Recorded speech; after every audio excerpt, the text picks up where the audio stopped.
বাবা বাবা বাবা, আজ দেখি রাজসভা পরিপূর্ণ। আহ, এই পরিপূর্ণ শোভা দেখে মনটা বড়ই আনন্দিত হয়। মহারাজের জয় হোক।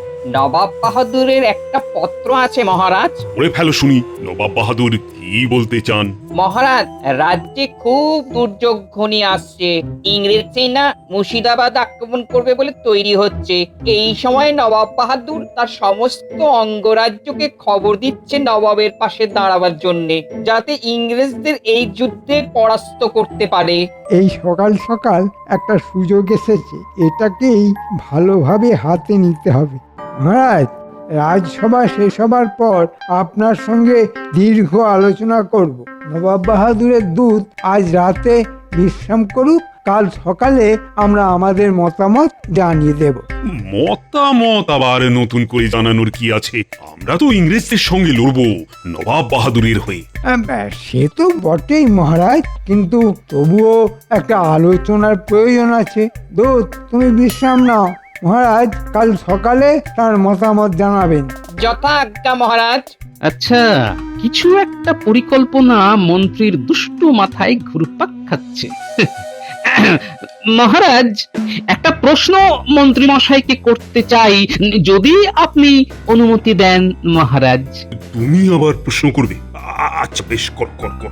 মন্ত্রী মশাই, মহারাজ তো তার মতামত জানিয়ে দিলেন এবং যথার্থই বলেছেন। তা সত্ত্বেও গোপন পরামর্শটা কি, ওটা আমাদের একটু পরিষ্কার করে দিলে ভালো হয়। মহারাজ, গোপালের এই প্রশ্ন আমাকে অত্যন্ত আহত করলো। আমি অপমানিত বোধ করলাম। একটা বাড়ির কাছে আমাকে কৈফিয়ত দিতে হবে? হ্যাঁ, গোপাল, তোমার এই কাজের জন্য তোমাকে আমি আজকের জন্য বহিষ্কার করলাম। মন্ত্রী মশাইকে অপমান করে তুমি কিন্তু ভালো করোনি, এটাই তোমার উপযুক্ত শাস্তি। ঠিক আছে মহারাজ, আপনার আদেশ শিরোধার্য। আমি আজকের মতো রাজসভা থেকে চললাম। আপদটা গেল।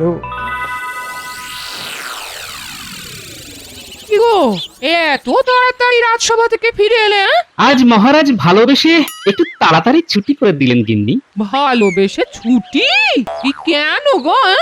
ওই মন্ত্রী মশাইকে একটু রাজসভা সম্পর্কিত কথা জিজ্ঞাসা করেছিলাম বলে। কি যে ঘুরিয়ে পেটিয়ে কথা বলছো, আমি তো কিছুই বুঝতে পারছি না। একদিন ছুটি পেয়েছি, ঘরের চালটা একটুখানি ভালো করে ছড়িয়ে নি। কাল থেকে তো আবার সকালে নাকে মুখে গুঁজে যাব। তবে একটা কথা তোমাকে বলে রাখি গিন্নি, মহারাজ যদি মন্ত্রীর প্ররোচনায় আমার সঙ্গে এইভাবে ব্যবহার করেন, তাহলে আমি চিরকালের মতো কৃষ্ণনগর থেকে বিদায় নেব, এই বলে দিলাম। ও মা গো, কি অলক্ষণে কথা গো! মহারাজের ওখান থেকে চলে গেলে খাবে কি? গিন্নি, একটা কথা মনে রেখো, যে খায় চিনি তারে যোগান চিন্তামণি। মহারাজ, আমি বলি কি, নবাব বাহাদুরের সাথে সামনাসামনি বসে কথা বলাটা খুব দরকার। তাই কাল দুধকে নিয়ে নবাব বাহাদুরের কাছে আপনার বার্তা পৌঁছে দিতে আমি যাব আপনার প্রতিনিধি হয়ে। বাহ বাহ বাহ, এটা তো বেশ ভালো কথা বলেছো। আমার প্রতিনিধি হয়ে কথা বলার তো দরকার আছে। মহারাজ, এটা গোপন পরামর্শ। এটা কি খোলা রাজসভায় সবার সঙ্গে করা উচিত? একদম ঠিক করেছো, মন্ত্রীর মতো কাজ করেছো। তুমি এক্ষুনি খাজাঞ্চির কাছে পথ খরচা হিসেবে কিছু নিয়ে নাও, আর কাল সকালে তুমি মুর্শিদাবাদের উদ্দেশ্যে রওনা হয়ে যাও। আপনার আদেশ শিরোধার্য মহারাজ, আমি আসি।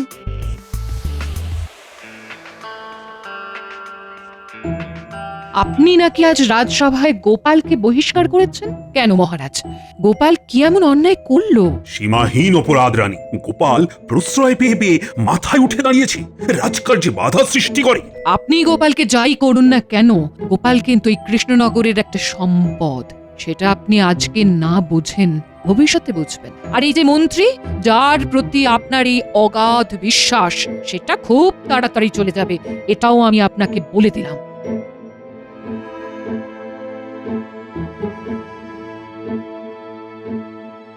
রানীমা, প্রহরী এসে গেছে।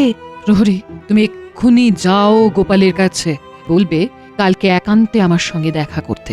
আমি রাজবাড়ির মন্দিরে থাকবো, ওইখানে খুব সকালে গোপাল যেন আমার সাথে দেখা করে। ঠিক আছে রানীমা।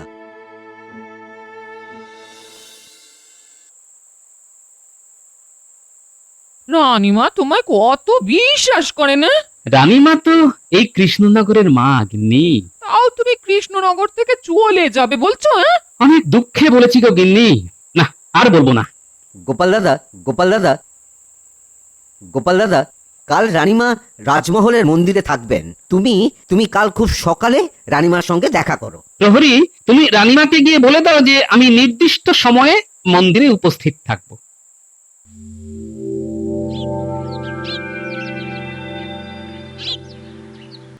রানীমা, গোপাল দাদা দাঁড়িয়ে আছে। গোপাল এখানে এসো। তোমাকে যেটা বলার জন্য ডেকেছি সংক্ষেপে সেটা বলে দিই। বলুন রানীমা। আমি একটা খারাপ দিক দেখতে পাচ্ছি। মন্ত্রী আজ সকালে মুর্শিদাবাদ গেছে নবাব বাহাদুরের কাছে। জানি না মন্ত্রী মশাইয়ের কি মনের ইচ্ছে। মহারাজ তোমাকে যাই বলুক, কৃষ্ণনগর তোমাকে চায়। তুমি বহুবার কৃষ্ণনগরকে বিপদ থেকে উদ্ধার করেছো, এই বিপদেও তুমি থাকবে। মন্ত্রী পুরুষের কার্যকলাপের উপর আমার ভরসা নেই। আমি তোমাকে অনুরোধ করছি গোপাল। ছি রানীমা, আমাকে আমাকে পাপের ভাগই করবেন না আপনি রানীমা। আপনি আপনি আমার আদেশ করবেন, অনুরোধ করবেন না। মা মা আপনার আদেশ শিরোধার্য রানীমা। আমি আমি মহারাজকে ছেড়ে কোথাও যাব না রানীমা। এতক্ষণে আমার মন্ত্রী মুর্শিদাবাদ পৌঁছে গেছে বলেই মনে হয়। কি বলো বৈজ্ঞানিক? হ্যাঁ মহারাজ, সময় বিচার করে এইটুকু বলাই যায় যে এই মন্ত্রীমশাই এখন নবাব বাহাদুরের দরবারে উপস্থিত। হ্যাঁ। কি মন্ত্রী, রাজা কৃষ্ণচন্দ্র কি বলছে? নবাব বাহাদুর, মহারাজের মতিগতি ঠিক ভালো বুঝছি না। সে কি? হ্যাঁ উজির মশাই, সেটাই তো বিপদে। মহারাজ ভয় পাচ্ছেন। মহারাজ ইংরেজদের চটাতে চাইছেন না। বটে, কৃষ্ণচন্দ্র এত অধিমত, নবাবের আজ্ঞা পালন করে না। আপনি কিছু ভাববেন না নবাব বাহাদুর। আরে আমি তো আছি, আমার ওপর ভরসা রাখুন। আমি বেঁচে থাকতে ইংরেজরা মুর্শিদাবাদ এবং কৃষ্ণনগরের কোনো ক্ষতি করতে পারবে না। গোপাল কি ভাবছে? গোপালের কি মত? গোপালই যত নষ্টের গোড়া নবাব বাহাদুর। গোপাল মহারাজের কানে মন্ত্র দিচ্ছে, আর মহারাজ গোপালের কথায় নাচছেন। আমার কোনো কথাই শুনছেন না। আচ্ছা, গোপালের এত উন্নতি হয়েছে, এই বিপদ থেকে উদ্ধার করতে দাও। তারপর দেখছি কত ধানি কত চাল।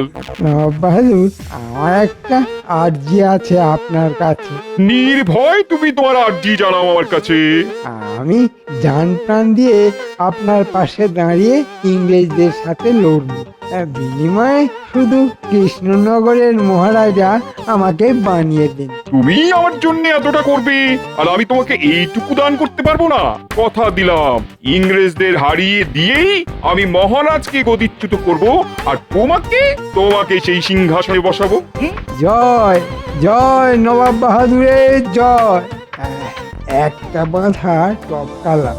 এবার ইংরেজ সাহেবের কাছে গিয়ে ইংরেজ সাহেবের ভরসা পেতে হবে। আমি এখন চলি, অনেক কাজ পড়ে আছে তো। মন্ত্রী মশাই যে কি ঘন্ট পাকাতে গেছেন আমি বুঝতে পারছি। এখন এইটা মেরামত করতে হবে। দরকার পড়লে আমি চলে যাব মুর্শিদাবাদ, জানতে হবে মহারাজ সম্পর্কে কি কথা বলেছে। তার মানে তুমি কি বলিতে চাহিছো যে তুমি আমাদের হেল্প করিবে? করব সাহেব। আমাদের রাজা কৃষ্ণচন্দ্র রায় খুব বাজে রাজা, প্রজারা খুব রেগে আছে। তাই নাকি? তাহা হইলে ইহা খুব ভালো সংবাদ আছে। আমাদের কি করিতে হইবে? আপনাদের রাজ্য জয় হয়ে গেলে শুধু কৃষ্ণনগরের আমাকে রাজা করে দেবেন। আমার রাজা হওয়ার খুব বাসনা। Unfaithful teacher. তোমার কোনো চিন্তা নাই, আমরা চিটারদের সঙ্গে খুবই ভালো ব্যবহার করিয়া থাকি। তুমি আমার কাজ করিয়া দাও, আমি তোমার কাজ করিয়া দিব। ব্যাস ব্যাস, আপনাদের কথা মানে হাতির দাঁতের মতো। ওই একটা হিন্দি কথা জানি সাহেব, বলো বলো। মরদ কা বাত হাতি কা দাঁত। হ্যাঁ, আর একটা অনুরোধ আপনার কাছে, একটা ছাউনি কৃষ্ণনগরে করুন, তাতে আমার কথা বলতে সুবিধা হবে। ঠিক আছে, কালিকায় আমরা একটা ছাউনি কৃষ্ণনগরে করিব। ব্যাস, তাহলে আমি নির্ভয়ে কৃষ্ণনগরে যাই। তোমার সঙ্গে আমার কৃষ্ণনগরে দেখা হবে। হ্যাঁ,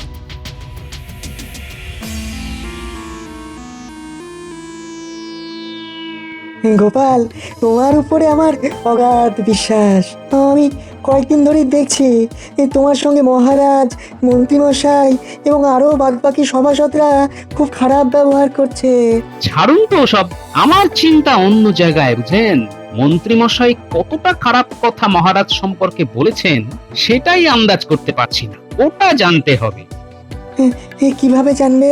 কাল মন্ত্রী মশাই রাজসভায় এলে আমি মুর্শিদাবাদ যাব, ঘাটা জায়গাটা মেরামত করতে হবে তো। তোমার সাহায্য লাগবে বৈজ্ঞানিক।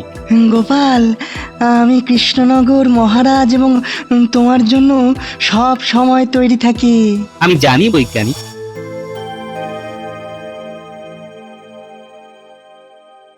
ও মন্ত্রী, আর এই সেনাপতি আজকে অনুপস্থিত কেন? আর কি হয়েছে তার কিছু খবর টবর পেয়েছো?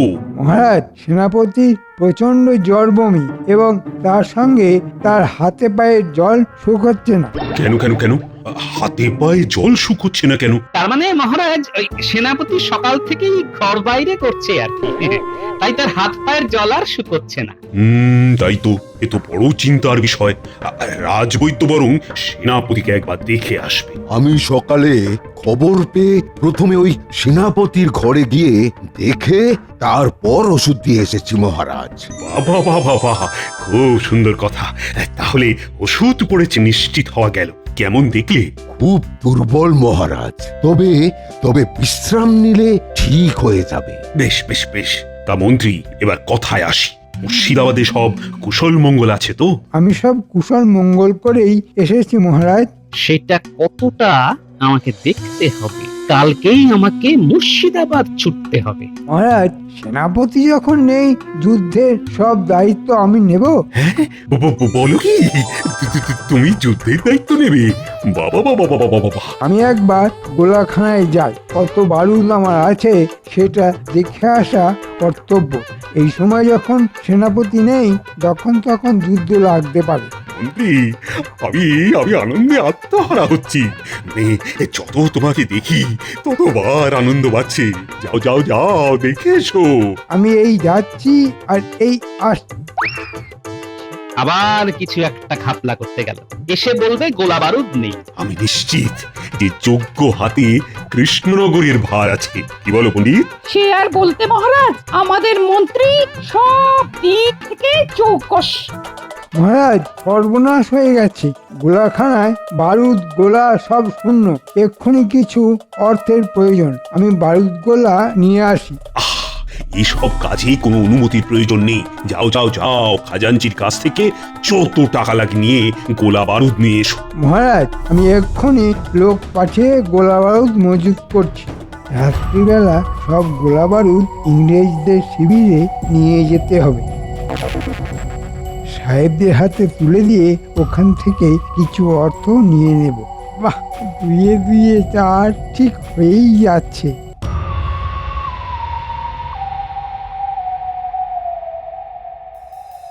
বিজ্ঞানী, লঙ্কা এবং গোলমরিচ দিয়ে কি গোলা বানানো যায়? লঙ্কা গোলমরিচ দিয়ে গোলা বানানো সম্ভব। এর মধ্যে আমার আবিষ্কৃত একটা রাসায়নিক দিয়ে দিলেই একেবারে গোলার মতো কামানের মধ্যে দিয়ে ছুটবে। হ্যাঁ, আমি লঙ্কা গোলমরিচের ব্যবস্থা করছি, আর কাল সকালে আমি মুর্শিদাবাদ যাচ্ছি। এই খবরটা শুধু আপনি জানলেন, কেমন? তুমি নিশ্চিন্তে যাও গোপাল।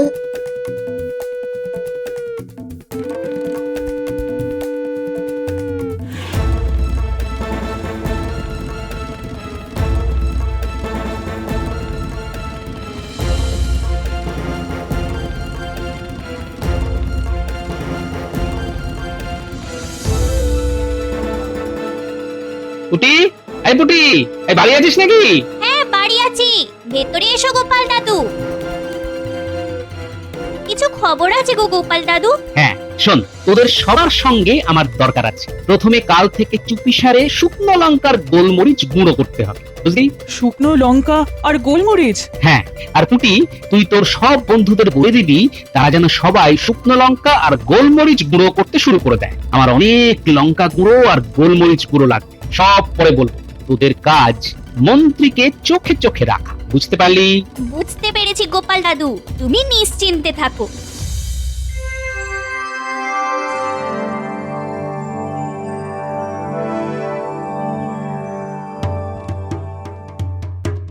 বলো কি গোপাল, মন্ত্রী তো আমার কাছে উল্টো কথা বললো। নবাব বাহাদুর, যে উল্টো সে তো উল্টো কথাই বলবে। আমাদের মহারাজ নবাব বাহাদুরকে যুদ্ধে সাহায্য করতে প্রস্তুত আছে। জাহাপানা, কাল না আমারও মন্ত্রী মশাইয়ের কথা শুনে কিরকম যেন একটা সন্দেহ হয়েছিল। তুমি কি রকম উজির হে, তোমার সন্দেহর কথা আমাকে বলবে না? হতেই পারে নবাব বাহাদুর, বড় কাজে এইসব ছোটখাটো ভুল হতেই পারে। আর একটা কথা, যুদ্ধে আসবে নাকে কাপড় বেঁধে আর চোখে কালো চশমা পরে। নাক, মুখ আর চোখকে সামলে রাখতে হবে, নইলে লঙ্কা গুঁড়ো আর গোলমরিচের ঝাল চোখ জ্বালিয়ে দেবে। আমাদের করে আবার ওই রাসায়নিক দেওয়া হচ্ছে কিনা তাই বললাম। আর তাহলে ইংরেজ বিজয় হচ্ছে? হ্যাঁ, হচ্ছে।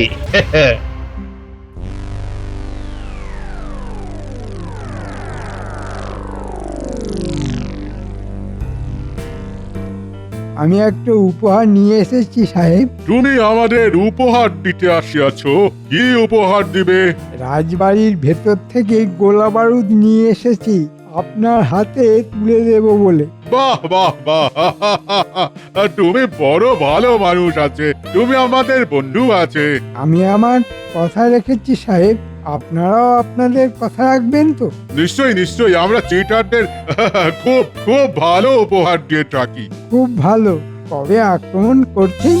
আমরা আক্রমণ করিব কাল বাদ পরশু। মন্ত্রীমশাই সাহেবের ছাউনিতে গেছে, গোপাল দাদু এলেই বলতে হবে। মন্ত্রীমশাই, একটা বদের ধাই লুকিয়ে থাক। মন্ত্রী কোথায় কোথায় যায় আমাদের দেখতে হবে। ওই মন্ত্রীমশাই আসছে, লুকিয়ে পড়। এবার বটা ঘটার বাড়িতে যেতে হবে। শুধু একটা জিনিস খচখচ করছে, গোপাল আজকে রাজসভাতে এলো না কেন? শুনলি তো, চল লুকিয়ে পিছু নি। চল।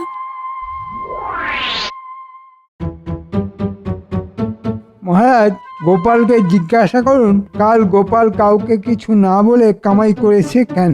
হ্যাঁ গোপাল, তুমি কালকে কামাই করেছো কেন? আমাকে একটা কাজে কাল একটু বাইরে যেতে হয়েছিল মহারাজ।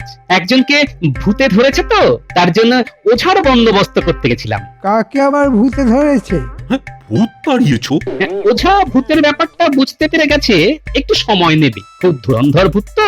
দেখো, এখন কোনো সময় কামাই করা চলবে না। দেখছো না ইংরেজরা আক্রমণ করবে বলে প্রস্তুত হচ্ছে। আরে এই সময় সলা পরামর্শ দরকার। রাজনীতিতে আমার কি প্রয়োজন মহারাজ? আমি তো ভাঁড়, লোক হাসানোই আমার কাজ। এখন ভাঁড়ের প্রয়োজন আছে। আমাদের মাথা যখন ক্লান্ত হয়ে যাবে তখন তুমি হাসাবে। কি মহারাজ, ঠিক বলেছি তো? এমন হাসাবো টের পেয়ে যাবেন মন্ত্রী মশাই। এবার রানীমার হাতে নবাব বাহাদুরের চিঠিটা দিয়ে দিলেই আমি মুক্তি পাবো। ওটা গিন্নি ঠিক করে নেবে। যতই হোক গোপাল ভাঁড়ের গিন্নি তো। কি ব্যাপার গোপালের গিন্নি, তুমি আমার সঙ্গে দেখা করতে চাও? গোপালের কি কিছু কথা আছে? আছে রানীমা, আছে। এই যে চিঠিটা আপনাকে দেবার জন্য পাঠিয়েছে, এটা আপনি পড়ে মহারাজকে দেবেন। নবাব বাহাদুরের চিঠি। আমি বুঝেছি, ঠিক আছে। সভার কাজ শেষ করে মহারাজ এলে আমি এই চিঠিটা মহারাজের হাতে দেব।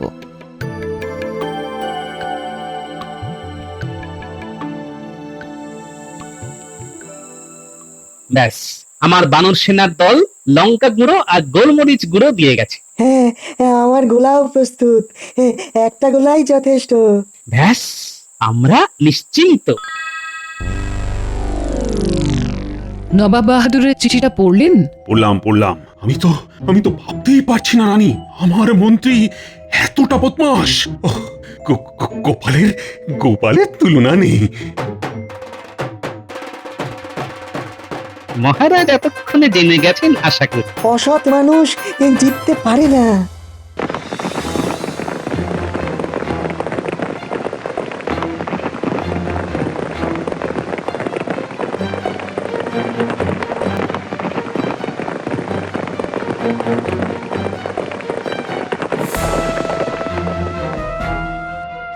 এটা কি হচ্ছে গোপাল? কামানের মানে বোঝো?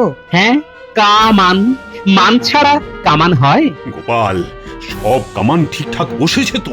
গোপালকে দিয়ে কামানের কি কাজ হবে মহারাজ? গোপাল কামানের কাছে দাঁড়িয়ে থাকবে, তুমি খোলা মাঠে তরোয়াল হাতে লড়বে।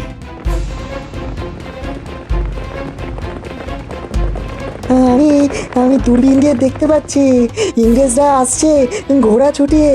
হ্যাঁ, আমাদের সৈন্য সামন্ত কোথায়? আমি আর বিজ্ঞানী হলাম সৈন্য, আর কামানগুলো হলো সামন্ত, আর আপনি হলেন সেনাপতি।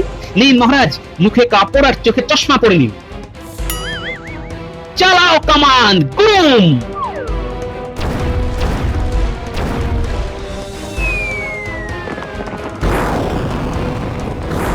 এলো, চোখ মুখ চলিয়ে ঢেকাল। Oh my God! কি হইতেছে? It's burning! চোখ মুখ জ্বলছে, যুদ্ধে কাজ নেই। বাড়ি চলো, বাড়ি চলো, বাড়ি চলো। সাহেব, তুমি আমাদের সঙ্গে ভারতীয়দের সঙ্গে লড়তে এসেছো? তুমি জানো না আমাদের বুদ্ধি? দেখো দেখো, আমরা কিরকম নাক মুখ ঢেকে যুদ্ধ করতে এসেছি। সৈন্য সাহেবদের বন্দি করো। মন্ত্রী মশাই, সরি, সেনাপতি মশাই, কেমন বুঝছেন? মন্ত্রী এখন বোঝবার অবস্থায় নেই, ওর চোখ নাক কান সব সব জ্বলছে। আহ, আহ, ওরে বাবারে, ওরে বাবারে, জ্বলে যাচ্ছে। ওরে বাবা, মন্ত্রী, এবার তোমার কৃষ্ণনগরে রাজা হওয়া তো আর হলো না। গোপালের বুদ্ধির কাছে সাহেবরা কি টিকতে পারে? লঙ্কা গুঁড়োর ঝালে ইংরেজ বেতালে।